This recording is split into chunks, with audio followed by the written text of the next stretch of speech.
Hi hello ചെമ്പനീർ പൂവിൻ്റെ പുതുപുത്തൻ വിശേഷങ്ങളിലേക്ക് എല്ലാവർക്കും സ്വാഗതം. അങ്ങനെ ചന്ദ്രമതി തൻ്റെ വീട്ടുകാരെയൊക്കെ അപമാനിച്ചു തോർത്ത് രാത്രി ഇങ്ങനെ കരഞ്ഞുകൊണ്ടിരിക്കാവട്ടോ നമ്മുടെ രേവതി. ആ സമയത്താവും സച്ചി ജോലിയെല്ലാം കഴിഞ്ഞ് തിരിച്ചെത്തുന്നത്. രേവതി, എനിക്ക് നാളെ കുറച്ച് നേരത്തെ പോകട്ടോ, ഒരു ട്രിപ്പ് ഉണ്ടെന്നൊക്കെ പറഞ്ഞ് സച്ചി രേവതിയുടെ അടുത്തേക്ക് വരുമ്പോൾ രേവതിയാണെങ്കിൽ ഒന്നും മിണ്ടാതെ ഇരിക്കുകയായിരിക്കും. അല്ല, ഇവളെന്താ ഒന്നും മിണ്ടാത്തതെന്ന് കരുതി തിരിഞ്ഞു നോക്കുമ്പോഴായിരിക്കട്ടോ രേവതി കരഞ്ഞുകൊണ്ടിരിക്കുന്നത് സച്ചി കാണുന്നത്. എന്തു പറ്റിയെന്ന് സച്ചി ചോദിക്കുമ്പോൾ ഒന്നുമില്ലെന്ന് രേവതി പറയുന്നു. ഒന്നുമില്ലാഞ്ഞിട്ടാണോ നീ ഇങ്ങനെ കരഞ്ഞുകൊണ്ടിരിക്കുന്നത്? അമ്മ വീണ്ടും നിന്നെ എന്തെങ്കിലും പറഞ്ഞോ എന്നൊക്കെ സച്ചി ചോദിക്കുമ്പോൾ അമ്മ ഇനി എന്ത് പറയാനാ, പറയാനുള്ളിടത്തോളം എല്ലാം അമ്മ പറഞ്ഞു കഴിഞ്ഞു. എൻ്റെ കുടുംബത്തിന് ഇവിടെ വന്ന് തല കുനിച്ച് നിൽക്കേണ്ടി വന്നില്ലേ? ഇവിടുത്തെ അമ്മ എന്തെല്ലാം പറഞ്ഞാണ് അമ്മയെ അപമാനിച്ചത്, ഞാനിതെങ്ങനെ സഹിക്കുന്ന പറഞ്ഞ് വീണ്ടും കരയുന്നുണ്ട് രേവതി.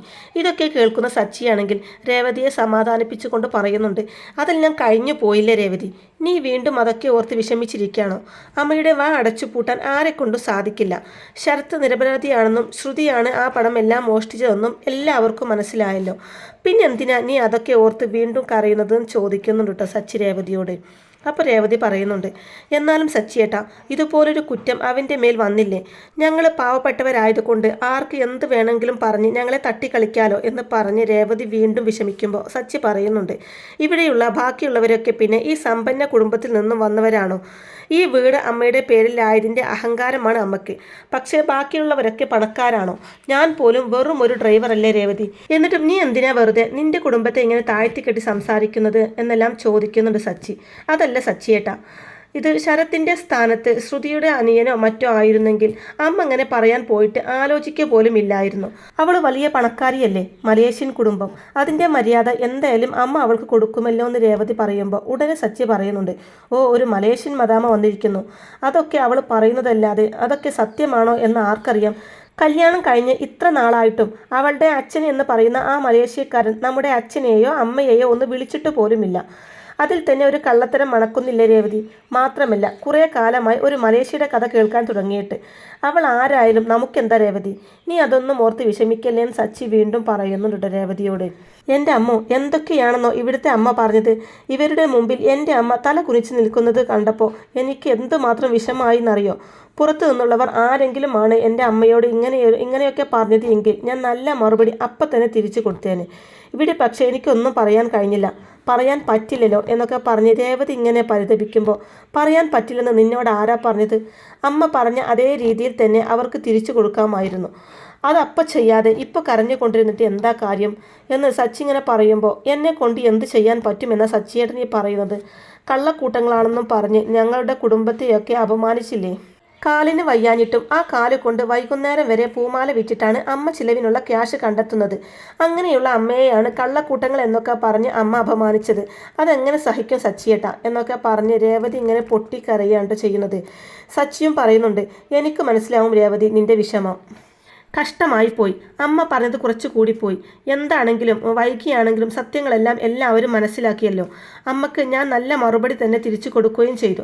നീ തൽക്കാലം അതോർത്ത് ആശ്വസിക്കുക എന്നൊക്കെ പറഞ്ഞ് സച്ചി രേവതിയെ ആശ്വസിപ്പിക്കുമ്പോൾ, എനിക്ക് അമ്മയെക്കുറിച്ചാണ് സങ്കടം എന്ന് രേവതി പറഞ്ഞത് കേട്ട് അതിനെക്കുറിച്ചോർത്ത് നീ സങ്കടപ്പെടേണ്ട. അമ്മയോട് അച്ഛൻ സംസാരിച്ചത് നല്ല രീതിയിലായിരുന്നല്ലോ. മാത്രവുമല്ല എൻ്റെ അമ്മയെക്കൊണ്ട് തന്നെ കുടുംബത്തോട് മുഴുവൻ മാപ്പ് പറയിച്ചല്ലോ നമ്മുടെ അച്ഛൻ. അതുകൊണ്ട് അവരുടെ സങ്കടമൊക്കെ മാറിയിട്ടുണ്ട്. പക്ഷേ രേവതി പറയുന്നുണ്ട്, അങ്ങനെയല്ല സച്ചിയേട്ടാ, അമ്മയെക്കുറിച്ച് നിങ്ങൾക്ക് അറിയാത്തത് കൊണ്ടാണ്.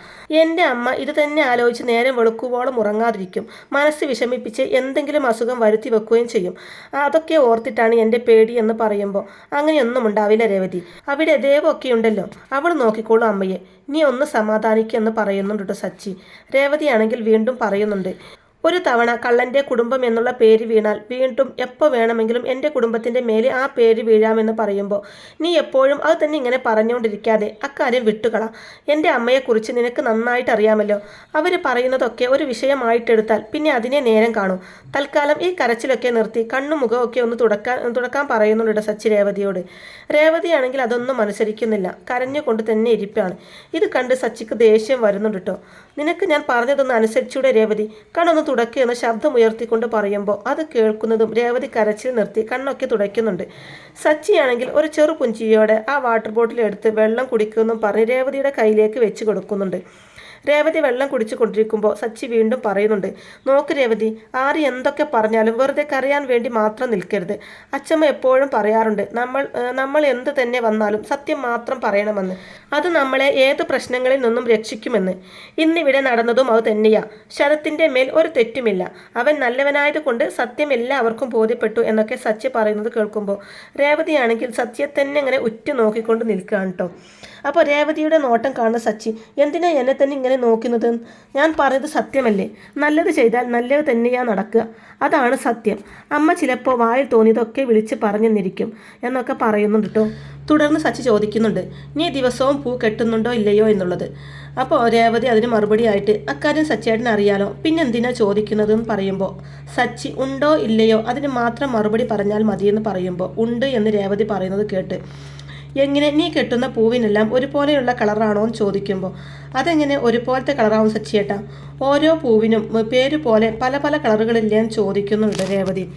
അങ്ങനെ രേവതി പൂക്കളെ പറ്റിയൊക്കെ ഇങ്ങനെ വാ തോരാതെ സംസാരിക്കാൻ തുടങ്ങുന്നതും മതി മതി, ഇനിയിപ്പോൾ പൂക്കളെക്കുറിച്ചുള്ള നിന്റെ ഒരു പ്രസംഗം കൂടെ എനിക്ക് കേൾക്കാൻ വയ്യാന്ന് പറയുന്നുണ്ട് സച്ചി.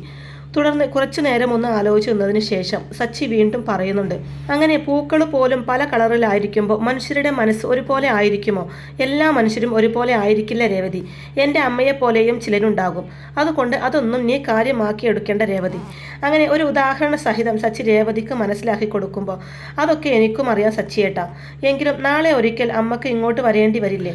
അതുപോലെ ദേവുവും, അവരെ നീ ഇങ്ങോട്ട് വരാൻ ഭയപ്പെടില്ലേ എന്നൊക്കെ ഓർക്കുമ്പോഴാണെന്ന് രേവതി പറയുമ്പോഴും, എന്തിന് ഭയപ്പെടണം? അമ്മയെക്കുറിച്ചോർത്ത് അവരോട് ഇങ്ങോട്ട് വരാതിരിക്കരുതെന്ന് നീ പ്രത്യേകം പറയണം. ഇത് നമ്മുടെ വീടാണ്. അവർക്ക് ഇങ്ങോട്ട് വരാനുള്ള എല്ലാ അവകാശവുമുണ്ട്. അതല്ല സച്ചിയേട്ടാ, ഇങ്ങനെ ഒരു കുറ്റം അവരുടെ മേൽ ചാർത്തി കൊടുത്തില്ലേ? അങ്ങനെയാകുമ്പോൾ അവരിനി എങ്ങനെ ഇങ്ങോട്ട് വരും എന്നൊക്കെ ചോദിക്കുന്നുണ്ട് രേവതി. അപ്പോൾ സച്ചി പറഞ്ഞു കൊടുക്കുന്നുണ്ട്, എന്താ അവർക്ക് വരാൻ പറ്റാത്തത്? ഇവിടെ അവരുടെ ചേച്ചിയായ നീയില്ലേ, ഞാനില്ലേ? നിന്റെ അമ്മയും ശരത്തും ദേവും ഒക്കെ ഇപ്പോൾ എൻ്റെയും കൂടെ സ്വന്തമാണ് രേവതി. ഞാൻ അവരുടെ സ്വന്തം ഏട്ടനാണ്.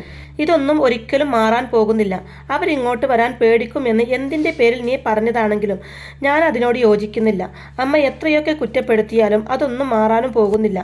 നമ്മളിവിടെ ഉള്ളിടത്തോളം കാലം അവരിങ്ങോട്ടും നമ്മൾ അങ്ങോട്ടും പോയിരിക്കും എന്നെല്ലാം പറഞ്ഞ് രേവതിയുടെ ഓരോ ആശങ്കകളും സച്ചി മാറ്റി കൊടുക്കുന്നുണ്ട്. രേവതിയാണെങ്കിൽ നിറ കണ്ണുകളോടെ സച്ചിയെ കെട്ടിപ്പിടിക്കുന്നുണ്ട് കേട്ടോ. അപ്പോൾ രേവതി വീണ്ടും കരയുന്നത് കൊണ്ട് സച്ചി ഇങ്ങനെ കുറ്റപ്പെടുത്തുമ്പോൾ, ഞാനിപ്പോൾ കരയുന്നത് സന്തോഷം കൊണ്ടാണ് സച്ചിയേട്ടാ. സച്ചിയേട്ടൻ എന്നെ ഇത്രത്തോളം മനസ്സിലാക്കിയിട്ടുണ്ടല്ലോ എന്ന് പറഞ്ഞ് സച്ചിയെ കെട്ടിപ്പിടിക്കുക തന്നെയാണ് രേവതി ചെയ്യുന്നത്. സച്ചിയുടെ ഷർട്ടിൽ വലിച്ചു പിടിച്ചുകൊണ്ട് സച്ചിയുടെ കവിളി അമർത്തി ചുംബിക്കുകയും ചെയ്യുമ്പോഴേക്കും സച്ചിയുടെ കണ്ണ് തള്ളിപ്പോകുന്നുണ്ട്. അങ്ങനെ സച്ചിയെ ചുംബിച്ചുകൊണ്ട് രേവതി പിന്തിരിയാൻ തുടങ്ങുന്നതും രേവതിയുടെ കയ്യിൽ പിടിച്ചു നിർത്തിക്കൊണ്ട് രേവതിയുടെ കണ്ണിലേക്ക് തന്നെ നോക്കിക്കൊണ്ട് നിൽക്കുകയാണ് സച്ചി. അല്പനേരം സ്വയം മറന്ന് രേവതിയുടെ കണ്ണുകളിലേക്ക് തന്നെ ഉറ്റുനോക്കിയതിന് ശേഷം രേവതിയെയും കെട്ടിപ്പിടിക്കുന്നുണ്ട് സച്ചിയും. ചന്ദ്രമതി എത്രയൊക്കെ രേവതിയെയും സച്ചിയെയും തകർക്കാൻ നോക്കുന്നുണ്ടെങ്കിലും അവർ കൂടുതൽ അടുക്കുകയാണ് ചെയ്യുന്നത്. അതിനുശേഷം കാണിക്കുന്നത് ചന്ദ്രമതി സുധിയെയും വിളിച്ചുകൊണ്ട് നേരെ തൻ്റെ റൂമിൽ പോയി വാതിലടക്കുകയാണ്. എന്തിനാടാ നീ ഇങ്ങനെ ചെയ്തത്? എന്തിനാ എൻ്റെ പണം മോഷ്ടിച്ചത് എന്നും ചോദിച്ച് സുധിയെ തലങ്ങും വിലങ്ങും അടിക്കുന്നുണ്ട് കേട്ടോ. പറയടാ, നീ എന്തിനാ പണം മോഷ്ടിച്ചത്? അതെടുത്തു കൊണ്ടുപോയിട്ടും ആ കാര്യം ഒന്ന് പറയാൻ പോലും നിനക്ക് തോന്നിയോ? നീ എന്നോടത് പറഞ്ഞിരുന്നെങ്കിൽ മറ്റുള്ളവരുടെ മുമ്പിൽ വെച്ച് ഞാൻ ഇത്രയും നാണം കെടുവായിരുന്നോ എന്നൊക്കെ ചോദിച്ച് തൻ്റെ ദേഷ്യ അമരുവോളം സുധിയെ തലങ്ങും വിലങ്ങുട്ട് അടിക്കുന്നുണ്ട് ചന്ദ്രമതി. ഒടുവിൽ ചന്ദ്രമതി അവിടെ തളർന്നിരിക്കുന്നതും, സോറി അമ്മേ, എനിക്ക് വേറെ വഴിയില്ലായിരുന്നു. ഹണിമൂണിന് പോവാൻ ടിക്കറ്റ് എടുക്കാൻ പറഞ്ഞപ്പോൾ വേറെ വഴിയില്ലാതെ ഞാനത് ചെയ്തു പോയതാ. ഇത്രയും നാളും ജോലി ചെയ്ത സ്ഥാപനത്തിലെ ഓണറിനോട് പോയി കൂലി ചോദിച്ചിട്ടും അയാൾ എനിക്ക് തന്നില്ല. എനിക്ക് ജോലിയില്ലെന്നും ടിക്കറ്റ് എടുക്കാൻ എൻ്റെ കയ്യിൽ പണമില്ലെന്നും ശ്രുതിയോട് എനിക്ക് പറയാൻ പറ്റുമോ? അതുകൊണ്ടാണ് ഞാൻ ആ പണം മോഷ്ടിച്ചത്. എന്നോട് അമ്മ ക്ഷമിക്കണം, സോറി എന്നൊക്കെ പറഞ്ഞ് ശ്രുതി പൊട്ടിക്കരയുന്നുണ്ട് ചന്ദ്രമതിയുടെ മുന്നിൽ. ചന്ദ്രമതി ശ്രുതിയോട് പറയുന്നുണ്ട്, നീ എന്നോട് ആ പണം ചോദിച്ചിരുന്നെങ്കിൽ ഞാനത് സന്തോഷത്തോടെ എടുത്തു തരുമായിരുന്നു. പക്ഷെ ഇപ്പം എന്താ സംഭവിച്ചത്? ആ കള്ളൻ്റെ കുടുംബത്തിന് മുന്നിൽ തല കുനിച്ച് നിൽക്കേണ്ടി വന്നില്ലേ? മാത്രവുമല്ല, നിന്റെ അച്ഛൻ എന്നെ കൊണ്ട് അവരോട് മാപ്പും പറയിച്ചു. അവർക്ക് മുമ്പിൽ എൻ്റെ തൊലി ഉരിഞ്ഞു പോയില്ലടാൻ ചന്ദ്രമതി പറയുമ്പോൾ സുധിയും പറയുന്നുണ്ട്, ഞാൻ ആ കാര്യം അമ്മയോട് പറയണമെന്ന് കരുതിയതായിരുന്നു.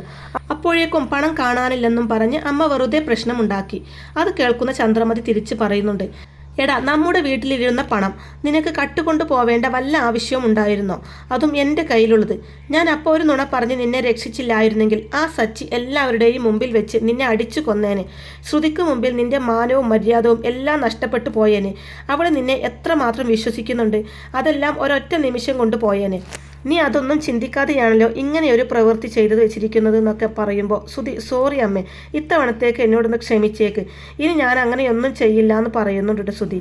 ആ സമയം സുധിയെ ചേർത്ത് പിടിച്ചുകൊണ്ട് ചന്ദ്രമതി പറയുന്നുണ്ട്, എൻ്റെ അഭിമാനമാണ് നീ എന്നും പറഞ്ഞുകൊണ്ട് നടക്കുന്നവളാണ് ഞാൻ. ആ നീ കാരണം ഈ അമ്മയ്ക്ക് ഒരാളുടെ മുമ്പിൽ തല കുനിച്ച് നിൽക്കേണ്ടി വരരുത്.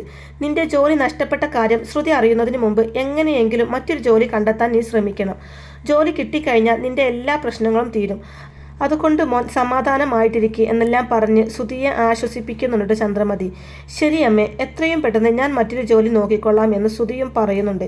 അങ്ങനെയും പറഞ്ഞ് സുധി അവിടുന്ന് എണീറ്റ് പോകുമ്പോൾ സുധിയുടെ അവസ്ഥ ഓർത്ത് ആകെ വിഷമിച്ച് നിൽക്കുക തന്നെയാണ് കേട്ടോ ചന്ദ്രമതി. എന്തായാലും സുധിയുടെ കള്ളത്തരങ്ങളെല്ലാം പൊളിയുകയും സുധിയെ വീട്ടിൽ നിന്ന് ചന്ദ്രമായി തന്നെ അടിച്ചിറക്കുകയും ചെയ്യൂട്ടോ. അപ്പോൾ ഇങ്ങനെയൊക്കെയുള്ള നല്ല അടിപൊളി എപ്പിസോഡുകളൊക്കെയാണ് കേട്ടോ ചെമ്പനീർ പൂ സീരിയലിൽ ഇനി വരാനിരിക്കുന്നത്. അപ്പോൾ ഈ റിവ്യൂ ഇഷ്ടമായിട്ടുണ്ടെങ്കിൽ വീഡിയോ ലൈക്ക് ചെയ്യാനും ചാനൽ കൂടി ഒന്ന് സബ്സ്ക്രൈബ് ചെയ്ത് സപ്പോർട്ട് ചെയ്യാനും മറക്കല്ലേ ഫ്രണ്ട്സ്. താങ്ക്